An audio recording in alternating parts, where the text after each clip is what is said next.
తెలంగాణ దశాబ్ది సంబరాలను పండుగలా నిర్వహించేందుకు బీఆర్ఎస్ సర్వసన్నద్ధమవుతోంది. చరిత్రలో నిలిచిపోయేంత గొప్పగా గులాబీ పార్టీ ఆధ్వర్యంలో 3 రోజుల పాటు వేడుకలు జరగనున్నాయి. సంబరాల్లో భాగంగా ఇవాళ సాయంత్రం గన్ పార్క్ అమరవీరుల స్తూపం నుంచి ట్యాంక్ బండ్ అమరజ్యోతి వరకు క్యాండిల్ ర్యాలీ నిర్వహిస్తారు. ఈ కార్యక్రమానికి బీఆర్ఎస్ అధినేత, రాష్ట్ర తొలి ముఖ్యమంత్రి కేసీఆర్ హాజరవుతారు.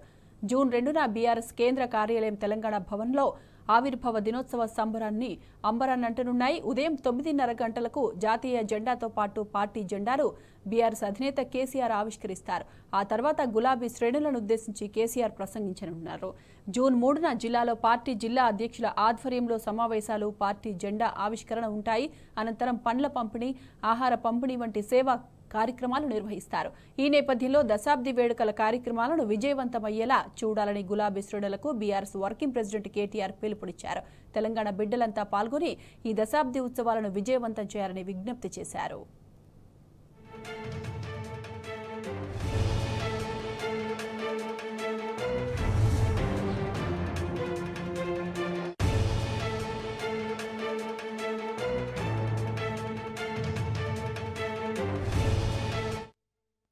స్వరాష్ట్ర దశాబ్ది సంబరాలకు తెలంగాణ భవన్ అందంగా ముస్తాబవుతోంది. గులాబీ జెండాలు, ఫ్లెక్సీలు, తోరణాలతో సర్వాంగ సుందరంగా సిద్ధమవుతోంది.